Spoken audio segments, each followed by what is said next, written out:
नमस्कार दोस्तों, स्वागत है एक बार फिर से इंडियन स्टॉक मार्केट के इस नए वीडियो में। आज हम लोग जिस स्टॉक के बारे में चर्चा करने वाले हैं, कहीं न कहीं यह लार्ज कैप की कंपनी है तथा इसके व्यवसाय से आप सभी लोग परिचित हैं।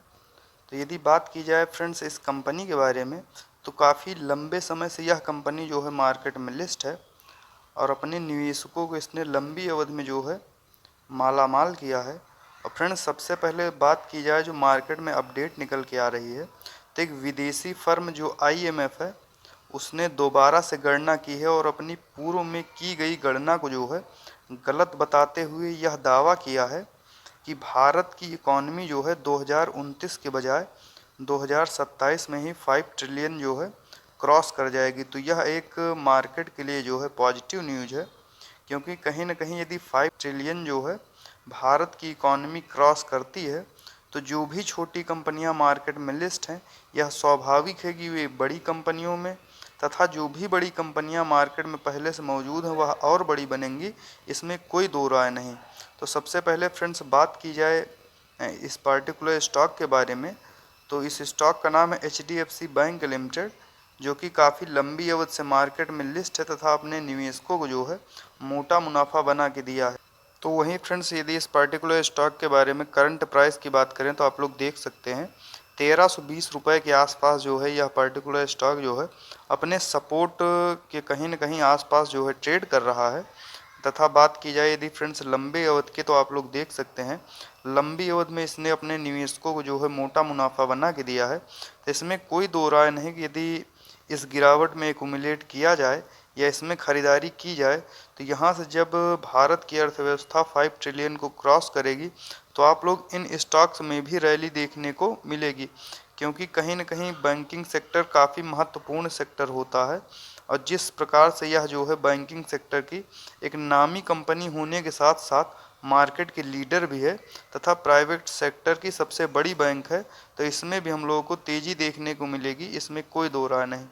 यदि फ्रेंड्स बात करें लंबी अवधि की, तो आप लोग देख सकते हैं 238 गुना आपके पैसे को कहीं न कहीं इसने जो है कर दिया है। तो कहीं न कहीं यह भी अपने आप में एक मल्टीफोल्ड रिटर्न देने वाली कंपनी है।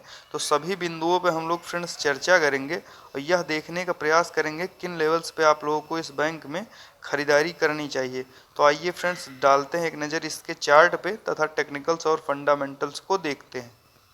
तो यदि फ्रेंड्स बात की जाए कंपनी के व्यवसाय से, तो कहीं ना कहीं आप सभी लोग इसके जो है व्यवसाय से परिचित होंगे। सबसे पहले कंपनी के बारे में यदि दोस्तों बात की जाए, तो पहले यह कंपनी जो है हाउसिंग डेवलपमेंट फाइनेंस कॉरपोरेशन, जो कि घर बनाने के लिए लोगों को लोन वगैरह तथा फाइनेंशियल सपोर्ट प्रोवाइड करने का कार्य करती थी। लेकिन धीरे धीरे यह अपने सेक्टर में जो है बड़ी बनती गई और कहीं न कहीं एक दूसरे बिजनेस में भी इस कंपनी ने जो है कदम रखने को सोचा और प्राइवेट सेक्टर की बैंक HDFC बैंक के नाम से यह कंपनी जो है 1994 के आसपास जो है अस्तित्व में आई। तो तब से लेके आज तक दोस्तों यह कंपनी जो है धीरे धीरे करके ग्रो होती जा रही है। और जिस प्रकार के इसके रिटर्न रेशियो रहे हैं, ऐसा प्रतीत होता है आने वाले समय में भी यह कंपनी जो है और ज़्यादा बड़ी होगी और यहाँ से भी आपके पैसे को यह कंपनी जो है कई गुना कर सकती है। तथा 1994 के आसपास यह कंपनी जो है इनकॉर्पोरेटेड की गई। उसके बाद से आप लोग देखेंगे क्या शानदार रिटर्न रेशियो के साथ यह कंपनी जो है धीरे धीरे करके ग्रो करती जा रही है। और आज के समय में 2022 में आप लोग देखेंगे यह जो है इंडिया की सबसे बड़ी जो है प्राइवेट सेक्टर की लार्जेस्ट एक बैंक बन के जो है निकल के आई है। तो वहीं फ्रेंड्स बात की जाए यदि इस पर्टिकुलर स्टॉक के टेक्निकल्स की, तो 7,32,803 करोड़ के आसपास जो है करंट टाइम में इस कंपनी का मार्केट कैप निकल के आ रहा है, जिससे यह स्पष्ट होता है कि यह एक लार्ज कैप की कंपनी है। तथा बात की जाए करंट प्राइस की, तो 1319 मतलब 1320 के आसपास जो है यह पर्टिकुलर स्टॉक अपने सपोर्ट के पास कहीं ना कहीं ट्रेड कर रहा है। वहीं फ्रेंड्स हाई लो आप लोग देखेंगे कि 1725 का हाई लगाने के बाद 1278 का लो लगाने के बाद कहीं ना कहीं यह कंपनी अपने लो के आसपास जो है करंट टाइम में ट्रेड कर रही है। वहीं फ्रेंड्स स्टॉक पी जो कि काफ़ी शानदार निकल के आ रहा है 19.3 के आसपास, तथा बुक वैल्यू 378 के आसपास, वहीं फ्रेंड्स डिविडेंड यील्ड जो कि 1.18%। तो कहने का तात्पर्य यह है कि समय समय पर यह कंपनी जो है अपने शेयर धारकों को लाभांश के रूप में कुछ ना कुछ मुनाफा जो है वितरण करती है। तो यह भी एक अच्छी बात है। वहीं फ्रेंड्स आरओसीई की बात करें इस पर्टिकुलर स्टॉक में, रिटर्न ऑन कैपिटल एम्प्लॉयड की, तो आप लोग देख सकते हैं 6.36 तथा आरओई 18.1%। वहीं फ्रेंड्स फेस वैल्यू जो है 1 की निकल के आ रही। यदि फ्रेंड्स इस पर्टिकुलर स्टॉक में बाइंग लेवल्स की बात करें तो आप लोग देख सकते हैं करंट टाइम में यह पर्टिकुलर स्टॉक अपने 200 डेमा से काफ़ी ज़्यादा नीचे ट्रेड कर रहा है। तो वैल्यू इन्वेस्टिंग के हिसाब से इस समय किसी भी पर्टिकुलर स्टॉक में जो है एंट्री लेना सही रहेगा। आगे चल के हम बात करेंगे किन लेवल्स पे आप लोगों को इसमें जो है ख़रीदारी करनी चाहिए। यदि फ्रेंड्स बात करें इस बैंक के बारे में तो आप लोग देख सकते हैं अदर कंपटीटर से जो है इसका पी रेशियो जो है हालांकि कुछ से जो है इसका ज़्यादा है, जैसे एक्सिस बैंक हो गया, इंडसइंड बैंक हो गया। बाकी अदर बैंकों से इसका जो है पी रेशियो काफ़ी कम निकल के आ रहा है। तो इतनी बड़ी बैंक होने के साथ साथ यह भी एक प्लस पॉइंट है कि कम से कम पी जो है निकल के आ रहा है। तो कम से कम यह जो है सही समय है इस बैंक में निवेश करने का।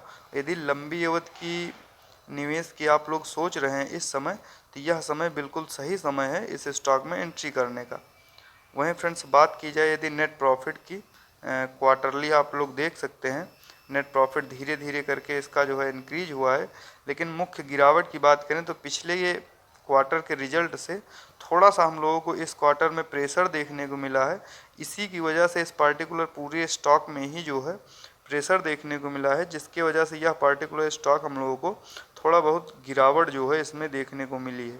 तो यदि फ्रेंड्स बात करें ईयरली रिजल्ट की तो आप लोग देख सकते हैं ईयरली रिजल्ट में यदि हम लोग एक बार नेट प्रॉफिट के ऊपर जो है नज़र डालते हैं तो देखते हैं कि लंबी अवधि से 2011 के आसपास इसका ईयरली जो प्रॉफिट रहा है धीरे धीरे करके साल दर साल जो है बढ़ता जा रहा है। तो कहने का तात्पर्य है कि जिन कंपनियों का पिछला डेटा हम लोगों के पास मौजूद रहता है तो यह पूर्वानुमान करने में जो है स्पष्ट हो जाता है कि जिस प्रकार से 10-11 सालों में ये कंपनी बढ़ती जा रही हैं तो वैसे आगे चल के भी ये कंपनियां ग्रो होंगी, इनमें कोई दो राय नहीं। तो यदि फ्रेंड्स लंबी अवधि की निवेश के बारे में आप लोग इन कंपनियों में सोच रहे हैं तो निश्चिंत होकर लंबी अवधि के लिए निवेश करिए। लंबी अवधि में फ्रेंड्स ये कंपनियां आप लोग देखेंगे कि मोटा मुनाफा जो है आप लोगों को यहाँ से बना के देंगी। वहीं फ्रेंड्स बात करें इस पर्टिकुलर स्टॉक में शेयर होल्डिंग पैटर्न्स की तो आप लोग देख सकते हैं प्रमोटर्स की होल्डिंग मार्च 2022 के क्वार्टर में जो है 25.78% तथा FIIs की बात करें तो 35.62% तथा DIIs 24.55%। वहीं फ्रेंड्स गवर्नमेंट का स्टेक 0.16% तथा पब्लिक की होल्डिंग की बात करें तो 13.89% के आसपास, जो कि अच्छी क्वांटिटी में बने हुए हैं। वहीं friends majority of share holding patterns की बात की जाए तो FIIs इसमें जो है हम लोगों को ज़्यादा देखने को मिल रहा है। तो इस गिरावट का मुख्य रीजन की यदि फ्रेंड्स बात करें तो यह भी है कि पिछले लंबे समय से FIIs जो है फॉरेन इन्वेस्टर इंडियन मार्केट से पैसे को जो है लगातार खींच रहे हैं। इसके वजह से जिन स्टॉक्स में FIIs की होल्डिंग जो है ज़्यादा थी उनमें हम लोगों को थोड़ा बहुत प्रेशर देखने को मिला है। लेकिन लंबी अवधि में आप लोग जानते हैं कि यदि इंडिया की इकॉनमी जो है 5 ट्रिलियन को क्रॉस करेगी तो जो भी भारत की बैंक हैं तथा जो सबसे बड़ी बैंक है यह भी बड़े आसानी से ग्रो करेगी। तो आप लोग देखेंगे कि जब इन शेयर का मार्केट प्राइस धीरे धीरे करके ग्रो होने लगेगा तो FIIs जो है धीरे धीरे करके इसमें अपने स्टेक्स को फिर से बढ़ाने लगेंगे। तो यह कोई चिंता की विषय नहीं। यदि लंबी अवधि की बात की जाए तो ये कंपनियां अच्छा ही करेंगे, इसमें कोई दो राय नहीं। तो यदि फ्रेंड्स बात की जाए किन लेवल्स पे आप लोगों को ख़रीदारी करनी चाहिए तो आइए एक नज़र चार्ट पे डालते हैं। तो हम लोग आ चुके हैं चार्ट पे, जैसा कि आप लोग देख सकते हैं। यदि बात की जाए करंट प्राइस की तो 1320 के आसपास यह पर्टिकुलर स्टॉक ट्रेड कर रहा है और पिछले लंबे समय से आप लोग देखेंगे यह पर्टिकुलर स्टॉक अपने जो है सपोर्ट 1300 के आसपास जो है हम लोगों को ट्रेड करने को देखने को मिल रहा है। तो यह बिल्कुल सही समय है। वही फ्रेंड्स RSI लेवल्स की बात करें तो 49 के आसपास निकल के आ रहा है। तो जब भी RSI लेवल 40 से 50 के आसपास हो तो उस समय किसी भी पर्टिकुलर स्टॉक में जो है एंट्री करना चाहिए, यह सही समय होता है। तो इस समय आप लोग इसमें जो है बिल्कुल सपोर्ट के पास हैं, यदि थोड़ा सा वेट एंड वॉच करना चाहते हैं तो थोड़ा सा देख सकते हैं, क्योंकि लंबे समय से यह पर्टिकुलर स्टॉक जो है अपने सपोर्ट 1300 के आसपास यह जो है लंबे समय से ट्रेड कर रहा है। तो जब भी यह पर्टिकुलर स्टॉक 1300 के आसपास आता है तो वहां से आप लोग जो है ख़रीदारी करना स्टार्ट कर सकते हैं। Try to buy in 5 installment वाला फार्मूला लगा के किसी भी गिरते हुए स्टॉक में जो है धीरे धीरे करके हम लोगों को ख़रीदारी करनी है, ना कि एकाएक तरीके से जो है ख़रीदारी करनी है। यदि आप लोग सिस्टमेटिक ढंग से 1300 के आसपास जो है इस पर्टिकुलर स्टॉक में प्रत्येक गिरावट पर निवेश करते हैं तो लंबी अवधि में इसमें कोई दो राय नहीं कि ये कंपनियां जो है निश्चित ही मोटा मुनाफा देंगी। तथा यदि सिस्टमेटिक ढंग से आप लोग निवेश करेंगे तो इसमें आपका रिस्क रेशियो कम हो जाएगा और मुनाफे के आप लोगों को चांस बढ़ जाएंगे। तो फ्रेंड्स, ये रहे इस पर्टिकुलर स्टॉक के टेक्निकल्स तथा फंडामेंटल्स। अब आप लोगों को कहीं ना कहीं समझ में आ गया होगा कि किन लेवल्स पे तथा किन लोगों को इसमें जो है ख़रीदारी करनी है। तो फ्रेंड्स, इसी प्रकार के वीडियो को देखने के लिए सब्सक्राइब करें हमारे चैनल को तथा लाइक करें वीडियो को। मिलते हैं फ्रेंड्स नेक्स्ट वीडियो में। Bye friends.